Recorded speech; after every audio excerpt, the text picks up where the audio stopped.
अस्सलामु अलैकुम नाज़रीन, सियासत टीवी के कौमी खबरनामे में आपका इस्तकबाल है।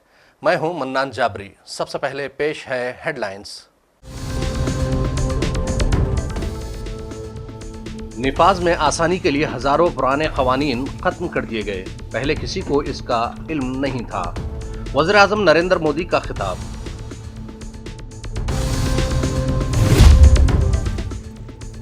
स्टॉक मार्केट तबाही के दहाने पर, छोटे सरमायाकार बदतरीन हालात से दो चार।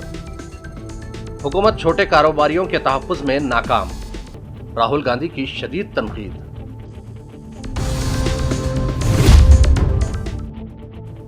दिल्ली में 15 साल पुरानी गाड़ियों पर पाबंदी, तेजस्वी यादव का नीतीश कुमार पर तंज। कहा, जब 15 साल पुरानी गाड़ी नहीं चल सकती तो 20 साल पुरानी सरकार कैसे चल सकती है।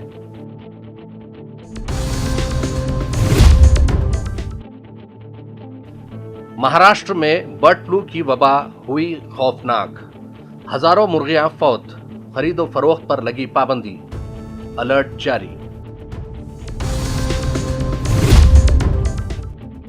और कमर्शियल गैस सिलेंडर की कीमत में आज से अचानक इजाफा, अवाम को महंगाई का एक और झटका।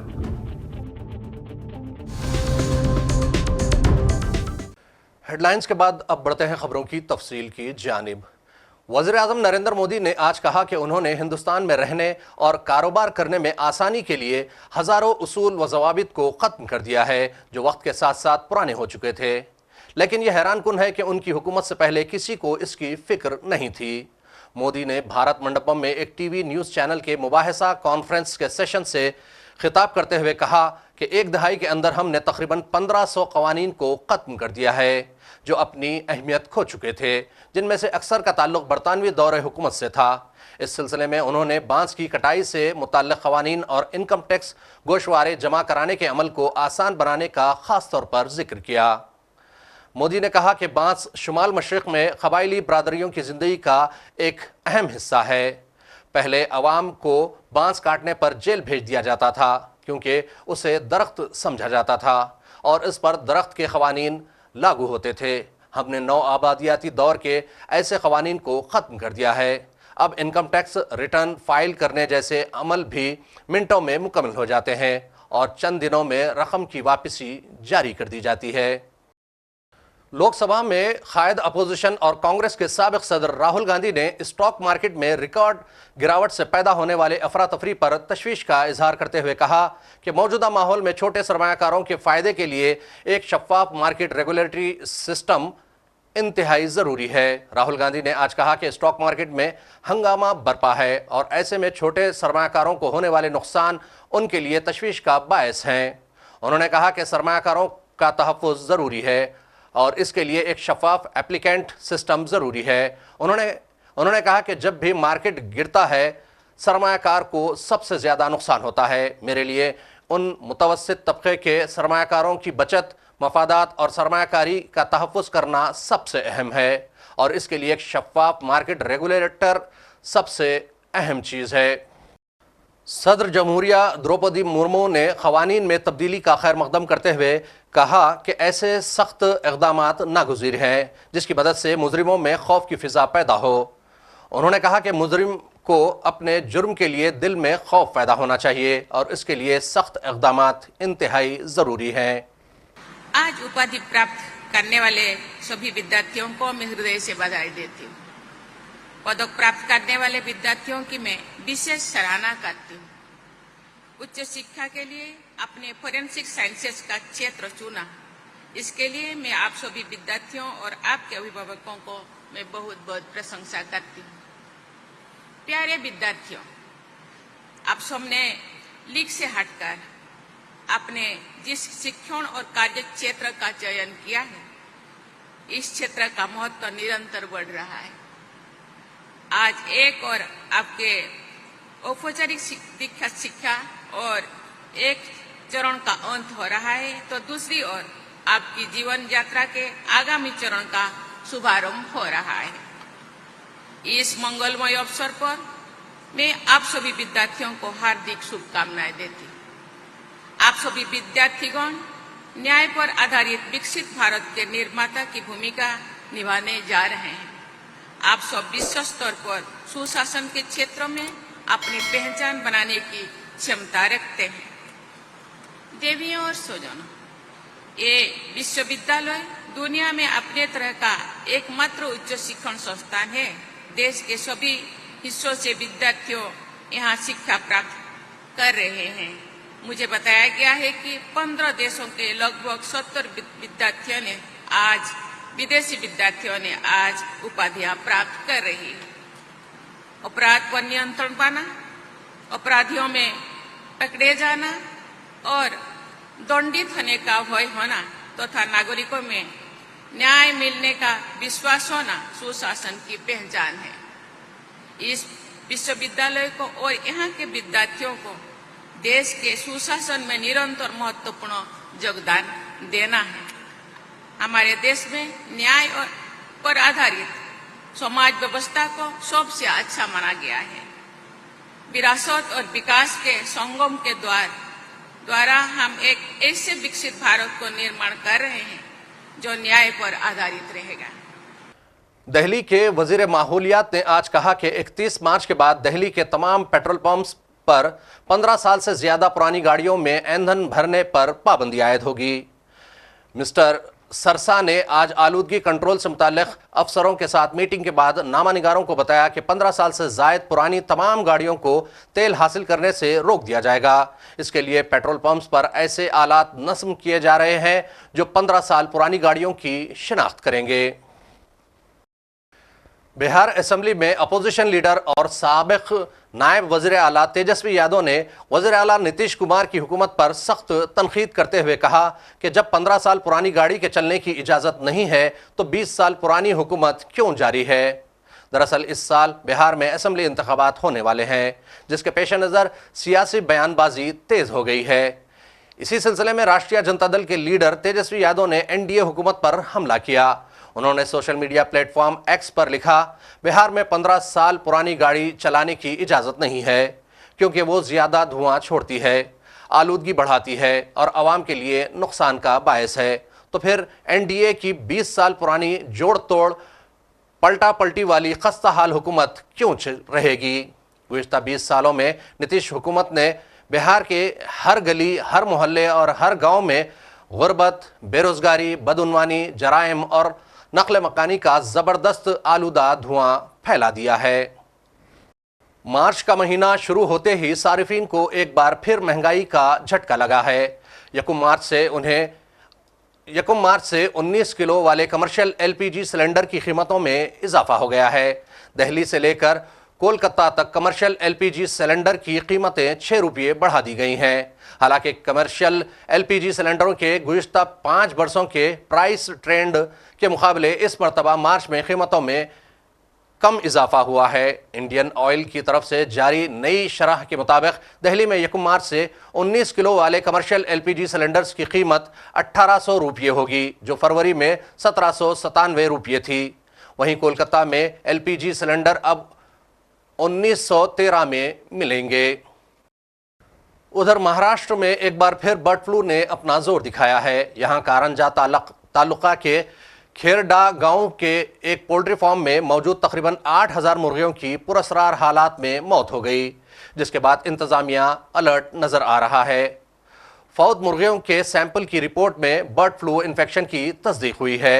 इसके बाद से जिले इंतजामिया ने फौरन हाई अलर्ट जारी कर दिया है। ताज़ा तरीन खबरों के मुताबिक मजीद कुछ मुर्गियों की मौत को देखते हुए कुछ बड़े फैसले लिए गए हैं। रिपोर्ट सामने आने के बाद मुतासरा इलाके को सैनिटाइज करने की मुहिम तेज कर दी गई है। इंतजामिया बची हुई मुर्गियों को हलाक करने में मसरूफ़ है। साथ ही पोल्ट्री फार्म से मुर्गियों को लाए या ले जाने और फरोख्त करने पर पाबंदी लगा दी गई है। रेलवे के वजीर अश्वनी विष्णु ने आज गुजरात में high speed railway bullet train project के आनंद नाडियाड स्टेशन पर तामीराती काम की पेशरफ्त का जायजा लिया। वज़ीर रेलवे ने बुलेट ट्रेन मंसूबे पर काम करने वाले मजदूरों और मुलाजमीन से मुलाकात भी की और उनकी खैरियत दरियाफ्त की। मिस्टर विष्णु उनके साथ ज़मीन पर बैठ गए और तस्वीरें खिंचवाई। वज़ीर रेलवे ने मेहनतकशों को कौम की तामीर में किरदार अदा करने पर मुबारकबाद पेश की। इस मौके पर विष्णु ने मीडिया को बताया कि बुलेट ट्रेन प्रोजेक्ट बहुत तेज़ी से आगे बढ़ रहा है। हिंदुस्तानी माहिरीन ने मेयार और रफ्तार के हवाले से बेमिसाल कारकर्दगी दिखाई है और जापानी माहिरीन भी इसकी सिताइश कर रहे हैं। लेकिन उन्होंने इस मंसूबे की तकमील के टाइम फ्रेम के बारे में कुछ नहीं बताया। बुलेट ट्रेन का बहुत अच्छी प्रोग्रेस है। 360 किलोमीटर के आसपास काम बहुत अच्छा प्रोग्रेस होके वायाडक्ट के लेवल पे आ गया है और ट्रैक स्लैब पड़ रही है। स्टेशंस का काम बहुत अच्छा हो रहा है। आज आप एक इस स्टेशन पर हो, ये 3 लेवल पे स्टेशन है, ग्राउंड लेवल पे, उसके बाद में कॉन्कोर्स के लेवल पे जहाँ पे पैसेंजर्स वेट करेंगे, बैठेंगे गाड़ी के लिए, और उसके बाद में प्लेटफॉर्म लेवल पे। अभी हम लोग जैसे प्लेटफॉर्म लेवल पे, तो ये प्लेटफॉर्म लेवल इसका हाईएस्ट लेवल आया, राइट। इसमें बहुत सारी चीज़ें खास है।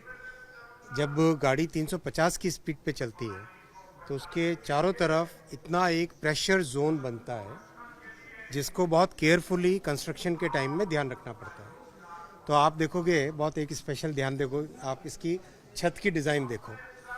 इसकी छत की डिज़ाइन में बीच में पूरा वेकेंट रखा जाता है। तो जब 350 की स्पीड पे गाड़ी चलती है तो प्रेशर को जब मैनेज करना है तो गाड़ी छत को पूरा कंप्लीट कवर नहीं करते, बीच में एक वेकेंट स्पेस रखते हैं। वैसे इसके जितने भी आप जितने गर्डर के जो केबल की ट्रे के इन सब का डिज़ाइन देखोगे, इन सब के डिज़ाइन में अलग स्ट्रेंथ का मटेरियल यूज़ होता है और इसकी डिज़ाइन इस तरह से होती है कि जब गाड़ी 350 की स्पीड से चल रही है तो उसके आसपास का जो प्रेशर का एरिया आता है वो प्रेशर से कोई भी केबल डिस्टर्ब नहीं होना चाहिए, कोई लाइट डिस्टर्ब नहीं होनी चाहिए।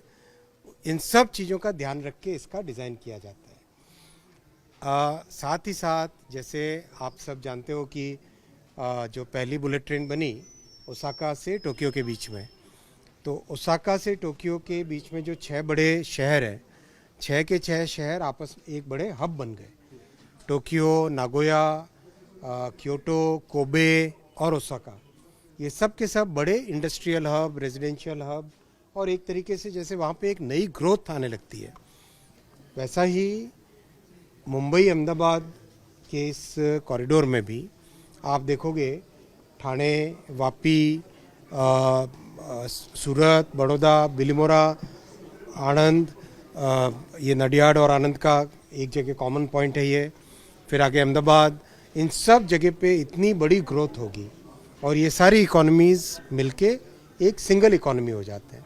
सुबह फाफड़ा ढोकला खाया और दिन में मुंबई में काम किया और शाम को वापस घर आके अपने बच्चों के साथ आराम से समय बिता सकते हैं। वैसे ही मुंबई से निकले, सुबह पोहे का नाश्ता करके और सूरत में कोई काम कंप्लीट किया और शाम को वापस मुंबई में अपने बच्चों के साथ आके आराम से नाश्ता किया। तो ये एक बड़ा जो बेनिफिट मिलता है बुलेट ट्रेन का, वो बेनिफिट होता है कि कैसे 5-6 शहर मिलके एक सिंगल इकोनॉमिक जोन बन जाता है। वो बुलेट ट्रेन का बहुत बड़ा बेनिफिट है। कई लोग इसको केवल एक ट्रांसपोर्टेशन के हिसाब से देखते हैं, ये केवल ट्रांसपोर्टेशन नहीं है, ये पूरा एरिया के ग्रोथ का प्रोजेक्ट होता है।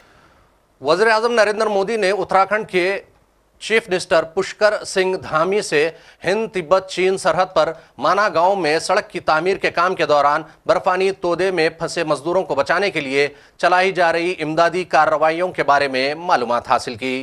नरेंद्र मोदी ने आज सुबह मिस्टर धामी को फोन करके राहत और बचाव कामों के बारे में दरियाफ्त किया। इसके अलावा उन्होंने रियासत में बारिश और बर्फबारी की सूरत हाल के बारे में भी तफसीली जानकारी हासिल की। इस दौरान वज़ीर आज़म ने यकीन दिलाया कि मरकजी हुकूमत किसी भी हंगामी सूरत हाल से निपटने के लिए हर मुमकिन मदद फ्राहम करेगी। इससे कबल धामी ने मुतासरा इलाकों का फिजाई मुआयना भी किया। पंजाब के तरन तारन में उस वक्त शदीद लड़ाई हुई जब पंजाब पुलिस की छापामार पार्टी ने मोटरसाइकिलों पर सफ़र करने वाले 3 मुश्तबा अफराद को रोका। मुश्तबा अफराद जिनकी शिनाख्त संदीप सिंह, राहन प्रीत सिंह और करदीप सिंह के तौर पर हुई, मुबैना तौर पर गोपी नंबरदार के साथ राब्ते में थे और किसी नामालूम कार्रवाई के लिए खेरा गांव जा रहे थे। वारदात हुई है जी, ये सत्ता नशहरीਆ ਤੇ ਗੋਪੀ ਲੰਬੜਦਾਰ ਦੇ ਟੱਚ ਦੇ ਵਿੱਚ ਸੀਗੇ ਬੰਦੇ। ਇਹ ਅੱਜ ਖੇੜਾ ਪਿੰਡ ਤੋਂ ਨਸ਼ਹਿਰਾ ਪੰਨੂਆਂ ਨੂੰ ਆ ਰਹੇ ਸੀਗੇ, ਜਿਵੇਂ ਤੁਸੀਂ ਜਾਣਦੇ ਹੋ ਮਾਨਯੋਗ ਡੀਜੀਪੀ ਸਾਹਿਬ ਤੇ ਮਾਨਯੋਗ ਐਸਐਸਪੀ ਸਾਹਿਬ ਵੱਲੋਂ ਪਹਿਲਾਂ ਹੀ ਬੜੇ ਸਖਤ ਨਿਰਦੇਸ਼ ਦਿੱਤੇ ਗਏ ਕਿ ਜਿਹੜੇ ਗੈਂਗਸਟਰ ਜਾਂ ਸਮਗਲਰ ਨੇ ਵੀ ਉਹ ਹੁਣ ਹਟ ਜਾਣ, ਜਿਹੜੀਆਂ ਵਾਰਦਾਤਾਂ ਜਾਂ ਘਟਨਾਵਾਂ ਨੂੰ ਅੰਜਾਮ ਦਿੰਦੇ ਨੇ, ਪਰ ਇਹ ਹਜੇ ਤੱਕ ਸੁਧਰ ਨਹੀਂ ਰਹੇ। ਅੱਜ ਮਾਰਨਿੰਗ ਸਾਡੀ ਰੇਡ ਪਾਰਟੀ ਸਰਾਲੀ ਥਾਣੇ ਦੀ ਜਾਰੀ ਸੀਗੀ। ਗਸ਼ਤ ਦੌਰਾਨ ਇਹਨਾਂ ਨੂੰ ਇੱਕ ਸੂਚਨਾ ਮਿਲੀ ਰਾਹ ਦੇ ਵਿੱਚ ਕਿ ਖੇੜੇ ਪਿੰਡ ਤੋਂ ਕੋਈ ਬੰਦੇ ਆ ਰਹੇ ਨੇ, ਉਹ ਸ਼ੱਕੀ ਨੇ, ਉਹਨਾਂ ਨੂੰ ਰੋਕਿਆ ਜਾਵੇ। ਜਦੋਂ ਇਹਨਾਂ ਨੇ ਉਹਨਾਂ ਨੂੰ ਰੋਕਣ ਦੀ ਕੋਸ਼ਿਸ਼ ਕੀਤੀ ਤੇ ਉਹਨਾਂ ਨੇ ਅੱਗੇ ਉਹ ਫਾਇਰ ਕਰਨੇ ਸਟਾਰਟ ਕਰ ਦਿੱਤੇ। ਇਹ ਟੋਟਲ ਮੋਟਰਸਾਈਕਲ ਦੇ ਉੱਤੇ 3 ਨੌਜਵਾਨ ਸੀਗੇ। ਇੱਕ ਦਾ ਨਾਂ ਹੈਗਾ ਜੀ ਅਰਸ਼ਦੀਪ ਸਿੰਘ, ਦੂਜੇ ਦਾ ਨਾਂ ਹੈਗਾ ਰੋਵਨਪ੍ਰੀਤ ਸਿੰਘ, ਤੀਜੇ ਦਾ ਨਾਂ ਹੈਗਾ ਕਰਨਦੀਪ ਸਿੰਘ। ਇਹ ਤਿੰਨੇ ਜਾਣੇ ਮੋਟਰਸਾਈਕਲ ਦੇ ਉੱਪਰ ਆ ਰਹੇ ਸੀਗੇ ਖੇੜੇ ਤੋਂ ਨਸ਼ਹਿਰੇ ਨੂੰ। ਜਦੋਂ ਇਹਨਾਂ ਨੇ ਪੁਲਿਸ ਪਾਰਟੀ ਦੇ ਉੱਤੇ ਫਾਇਰ ਕੀਤਾ ਤੇ ਪੁਲਿਸ ਪਾਰਟੀ ਨੇ ਇਮੀਡੀਏਟਲੀ ਸੁਚੇਤ ਹੁੰਦੇ ਹੋਏ ਆਪਣੇ ਬਚਾਅ ਲਈ ਇਹਨਾਂ ਉੱਪਰ ਜਵਾਬੀ ਫਾਇਰ ਕੀਤਾ ਤੇ ਇਹਨਾਂ ਵਿੱਚੋਂ 2 ਬੰਦੇ ਇੰਜਰਡ ਹੋਏ ਨੇ, ਰੋਵਨਪ੍ਰੀਤ ਸਿੰਘ ਤੇ ਅਰਸ਼ਦੀਪ ਸਿੰਘ। ਜਿਹੜਾ ਅਰਸ਼ਦੀਪ ਸਿੰਘ ਆ ਇਹ ਪਹਿਲਾਂ ਵੀ ਸਾਨੂੰ 302 ਦੇ ਮੁਕੱਦਮੇ ਦੇ ਵਿੱਚ ਵਾਂਟਡ ਸੀਗਾ। ਇੱਕ ਵਿਕਰ ਮਰਡਰ ਕਾਂਡ ਹੋਇਆ ਸੀਗਾ, ਉਹਦੇ ਵਿੱਚ ਵੀ ਇਹਦੀ ਸ਼ਮੂਲੀਅਤ ਸੀਗੀ ਤੇ ਇਹ 2 ਬੰਦੇ ਇੰਜਰਡ ਹੋਏ ਨੇ। ਇੱਕ ਬੰਦਾ ਮੌਕੇ ਦੇ ਉੱਤੇ ਅਸੀਂ ਇਹਨਾਂ ਨੂੰ ਕੈਚਅਪ ਕਰ ਲਿਆ ਆ, ਉਹਦੀ ਹੁਣ ਅਰੈਸਟ ਪਾਵਾਂਗੇ ਜੀ। चैंपियंस ट्रॉफी में रोहित शर्मा की क़ियादत में हिंदुस्तानी टीम ने शानदार कारकर्दगी का मुजाहरा किया है। टीम इंडिया ने अपने इब्तदाई दोनों मैच जीतकर सेमीफाइनल में जगह बना ली है। पहले मैच में हिंदुस्तान ने बांग्लादेश को 6 विकेटों से शिकस्त दी थी, जबकि दूसरे मुकाबले में पाकिस्तान को भी इतने ही फर्क से हराया। अब सबकी नजरें इस बात पर हैं कि सेमीफाइनल में हिंदुस्तान का मुकाबला किस टीम से होगा। हिंदुस्तान के ग्रुप ए से न्यूजीलैंड की टीम भी सेमीफाइनल में पहुंच चुकी है, जबकि ग्रुप बी से ऑस्ट्रेलिया ने जगह बना ली है। इसके अलावा जनूबी अफ्रीका और अफगानिस्तान से कोई एक टीम सेमीफाइनल में पहुंचेगी, लेकिन अफगानिस्तान की राह काफ़ी मुश्किल दिखाई दे रही है। हिंदुस्तानी टीम 2 मार्च को दुबई में न्यूजीलैंड के खिलाफ अपना आखिरी ग्रुप मैच खेलेगी, जिसके बाद सेमीफाइनल की मुकम्मल तस्वीर वाज़ेह हो जाएगी। और आखिर में फिर एक मरतबा नज़र डालते हैं हेडलाइंस पर। निफाज में आसानी के लिए हजारों पुराने कवानीन खत्म कर दिए गए, पहले किसी को इसका इल्म नहीं था। वज़ीर आज़म नरेंद्र मोदी का खिताब।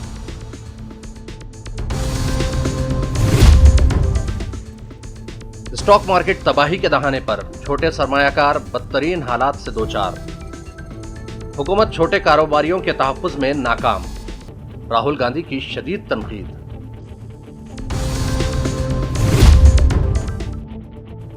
दिल्ली में 15 साल पुरानी गाड़ियों पर पाबंदी, तेजस्वी यादव का नीतीश कुमार पर तंज। कहा जब 15 साल पुरानी गाड़ी नहीं चल सकती तो 20 साल पुरानी सरकार कैसे चल सकती है।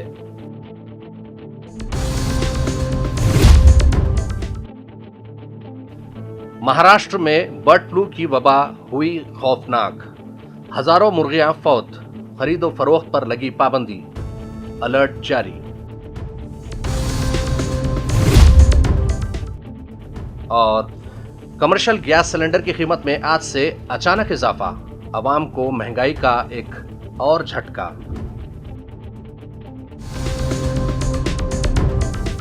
खबरनामे का सिलसिला यहीं इख्तिताम को पहुंचता है। मन्नान जाबरी को सियासत टीवी की पूरी टीम के साथ दीजिए इजाजत और देखते रहिए सियासत टीवी। अल्लाह हाफिज।